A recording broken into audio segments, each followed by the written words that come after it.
नमस्कार साथियों। आज के सत्र में हम कक्षा अंतःक्रिया और ज्ञान की संरचना विषय पर चर्चा करेंगे।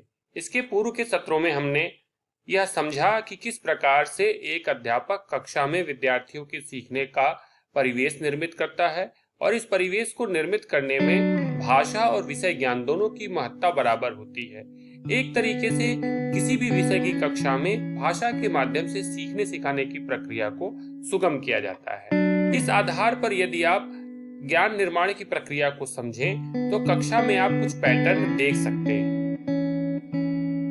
कक्षा संवाद के दो प्रकार के पैटर्न होते हैं। एक हमारा परंपरागत पैटर्न है और एक दूसरा जिसे हम निर्माणवादी पैटर्न कहते हैं। कक्षा संवाद के परंपरागत पैटर्न में क्या होता है, यदि उसकी विशेषताओं पर आप विचार करें तो आप पाएंगे उसमें हम क्या करते हैं, उसमें हम विद्यार्थियों के साथ गलत सही जवाबों के माध्यम से बात करते हैं, जिसे IRF पैटर्न कहा जाता है, जहां अध्यापक विद्यार्थियों से सवाल पूछता है, विद्यार्थी उसका जवाब देते हैं और अध्यापक जवाब सही है या गलत इस अर्थ में विद्यार्थियों को फीडबैक देता है। इसके साथ साथ बच्चों को नाम मात्र का बोलने का मौका मिलता है। उनकी भूमिका केवल प्रश्नों का उत्तर देने वाले की होती है, जो एक सीमित दायरे में होती है।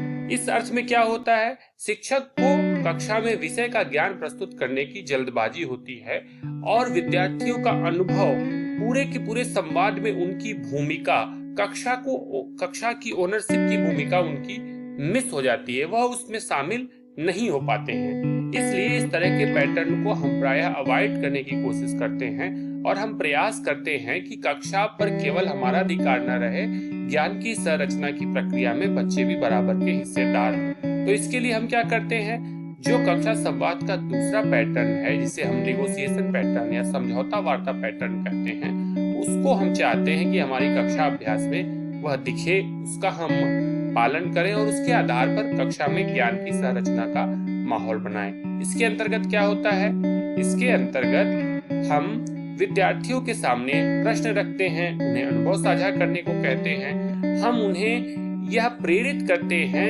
कि विषय के साथ अपने संदर्भ को जोड़ते हुए स्वयं वे आगे आएं और कक्षा में बातचीत करें। अध्यापक के साथ आपस में विषय के साथ उनकी संलग्नता गहन हो।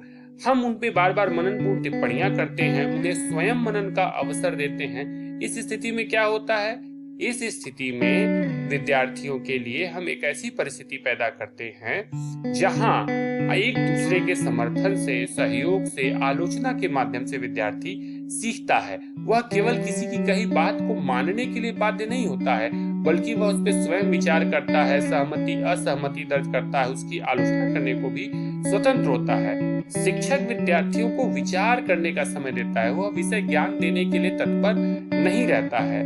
इसके अलावा इस प्रक्रिया में विद्यार्थी स्वयं के विचारों को व्यवस्थित करते हैं, एक कॉन्सेप्ट से दूसरे कॉन्सेप्ट्स को जोड़ते हैं और इस पूरी की पूरी प्रक्रिया में विषय ज्ञान देने के बजाय बातचीत द्वारा सहमति के आधार पर बनता है। वह शेयर्ड नॉलेज होता है, निगोशिएटेड नॉलेज होता है, जहां पर केवल अध्यापक ने कहा इसलिए बात को नहीं मानना है। मैंने अध्यापक की कही बात को जांचा परखा, मेरे साथियों ने भी जांचा परखा, कुछ बात मैंने मानी, कुछ पे मैंने सवाल उठाए, तर्क किया और इस आधार पर ज्ञान का निर्माण किया। तो क्लासरूम इंटरेक्शन का जो ये निगोशिएशन पैटर्न है, इसको हम चाहते हैं कि हमारी कक्षा में क्रियान्वित हो और यह ज्ञान की संरचना का अवसर विद्यार्थियों को दे। इस परिस्थिति में हम दो प्रकार का प्रबंधन करते हैं। क्या? पहला प्रबंधन हम करते हैं बातचीत का प्रबंधन, जो हमारे विद्यार्थियों से डायलॉग हो रहा है, संवाद हो रहा है, इंटरेक्शन हो रहा है। दूसरा, क्योंकि हम क्लास में विषय को भी पढ़ाते रहते हैं, इसलिए हम प्रकरण का भी प्रबंधन करते हैं, टॉपिक मैनेजमेंट का भी कार्य करते हैं। आइए थोड़ा इन दोनों पक्षों को विस्तार से समझते हैं। पहला है बातचीत का प्रबंधन। इसके अंतर्गत हम क्या करते हैं, इसका तात्पर्य यह होता है कि हम केवल उनकी बात को सही या गलत करके मूल्यांकित नहीं कर रहे हैं, हम उनकी कही गई बात में जो अर्थ निहित है, जो वो संप्रेषित करना चाह रहे हैं, उसे रेखांकित करते हैं।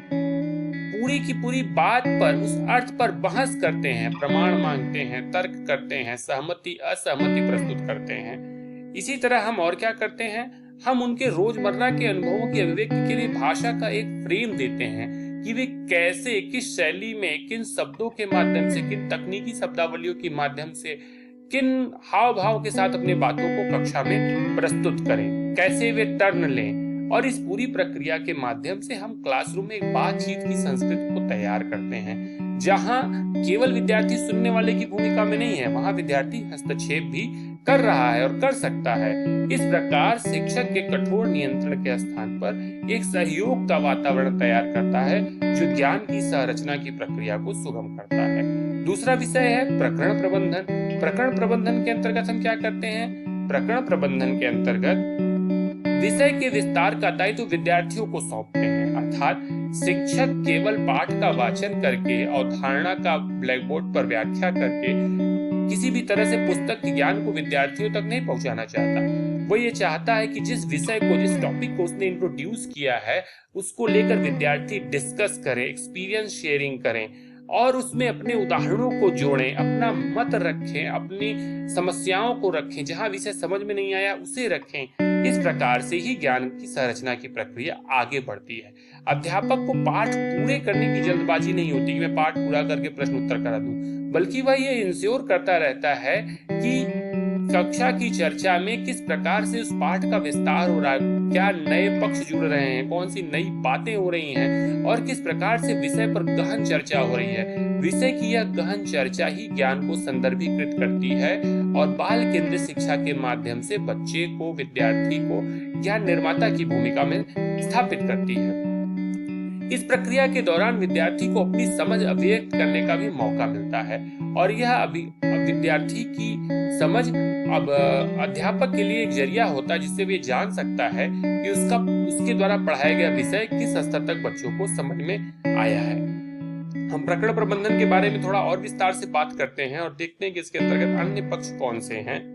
आप पाएंगे कि प्रकरण प्रबंधन के अंतर्गत शिक्षक अप्रत्यक्ष तौर पर सार्थक हस्तक्षेप करता है, अर्थात वह ज्ञान डायरेक्ट तो नहीं दे रहा है, लेकिन जहां उसमें ज्ञान के अंतराल आ रहे हैं, जहां विद्यार्थियों को समस्या हो रही है, वहां उसकी उपस्थिति द्वारा विषय सभी विद्यार्थियों के लिए उपलब्ध होता है। जब विद्यार्थी अपनी समस्या कक्षा के सम्मुख रखता है तो ही हमें पता चलता है कि कहाँ हमें हस्तक्षेप करना है और कहाँ विद्यार्थी की मदद करना है। इस तरह से पाठ को पूर्ण होने में विद्यार्थी द्वारा समझने और उसे अपनाने की संभावना अधिकतम हो जाती है। जो विद्यार्थी शुरू में झिझक महसूस करते हैं, वे क्रमशः पाठ में और कक्षा में आगे आने लगते हैं और उनका आगे आना अध्यापक की सफलता है। प्रकरण को पुस्तक से निकालकर बच्चे के वास्तविक जीवन, विद्यालय के बाहर के जीवन से जोड़ने में सफलता है। इसी से मिलता जुलता एक कॉन्सेप्ट है कक्षा अंतःक्रिया दक्षता, क्लासरूम इंटरेक्शन कॉम्पिटेंसी। इसका क्या तात्पर्य है? इसका तात्पर्य यह होता है कि हमारा दायित्व केवल प्रवाहपूर्ण और शुद्ध भाषा का प्रयोग नहीं करना है, हमें कक्षा और समूह के बीच में अंतःक्रिया को बढ़ावा देना है। यह बढ़ावा ही ज्ञान रचना की प्रक्रिया को सुगम करता है। हमें यह ध्यान रखना है कि किस प्रकार हम अधिक से अधिक अवसर पैदा करें जहां बच्चे प्रकरण को समझें, सुने, सोचने से विचार रखें और कक्षा में इस प्रकार की बातचीत हो जो विषय की रचना, विषय को समझने में मददगार हो, न कि केवल ज्ञान को अपनाने और सुनकर सत्य मानने की प्रवृत्ति की ओर अग्रसर हो। दक्षता को संवर्धित करना अधिगम वातावरण को अवसरों से युक्त बनाता है। अवसर मतलब जहां विद्यार्थी बोल सके, शिक्षक बोल सके, उनको यह सहज अनुमति हो कि वे अपनी बातों को रखने में झिझक महसूस ना करें। और यह कार्य शिक्षक करता है। शिक्षक केवल अपनी कम्युनिकेशन स्किल के बारे में विचार नहीं करता है, बल्कि वह यह लगातार देखता रहता है कि कितने प्रभावपूर्ण तरीके से कक्षा में अंतःक्रिया हो रही है। इसके लिए वो क्या करता है? कक्षा में जहां कम्युनिकेशन गैप आ रहा है, कंसेप्चुअल कंफ्यूजन आ रहा है, एरर आ रहा है, वह उसे पूरा करने की कोशिश करता है। कक्षा में यह प्रक्रिया अध्यापक द्वारा, जो मैंने आपको बताया, कंसेप्चुअल एरर को दूर करना, संवाद टूट रहा है या संवादहीनता हो रही है उसे दूर करना, ज्ञान के सह निर्माण को दर्शाता है। वह भाषा द्वारा मीनिंग मेकिंग, अर्थ को निर्मित करना, ग्रहण करना और निगोशिएशन की दक्षता का विकास करता है।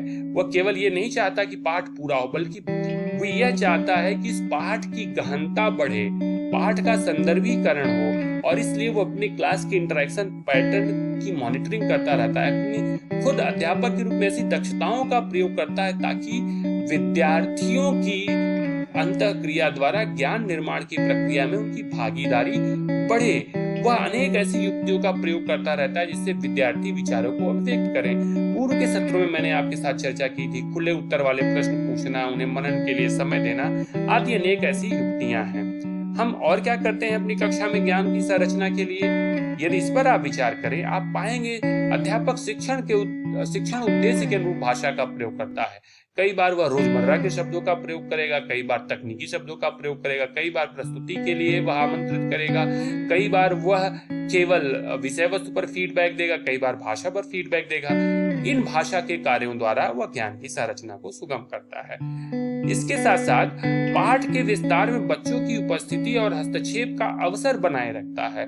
वस्तुतः भाषा का यह कार्य है कि वह विषय के बोध के साथ साथ विषय को विद्यार्थियों तक संप्रेषित करने में मदद करे, और यह कार्य शिक्षक के द्वारा लगातार किया जाता है। क्लासरूम इंटरेक्शन को गाइड करने वाला, निर्मित करने वाला शिक्षक ही है जो विद्यार्थियों को आगे आने का मौका देता है। वह क्या करता है? वह विद्यार्थियों की स्केप फोल्डिंग करता है, विद्यार्थियों की कहे बात की पैराफ्रेजिंग करता है, प्रश्न पूछता है, पुनरावृत्ति करता है।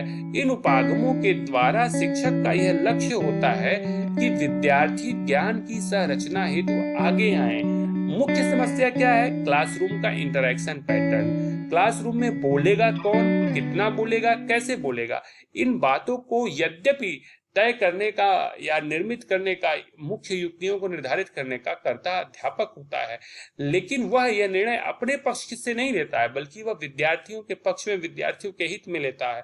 और जो यहाँ मैंने तरीके बताए, जैसे स्केप फोल्डिंग, पैराफ्रेजिंग, प्रश्न पूछना, पुनरावृत्ति, इन तरीकों के माध्यम से अध्यापक विद्यार्थियों को अवसर देता है कि उन कक्षा अंतःक्रिया में उनकी सक्रिय उपस्थिति हो, और इस सक्रिय उपस्थिति द्वारा वह ज्ञान की संरचना कर सकें। विद्यार्थियों, मैं उम्मीद करता हूं कि आपको यह व्याख्यान समझ में आया होगा। आपके सुझाव आमंत्रित हैं। धन्यवाद।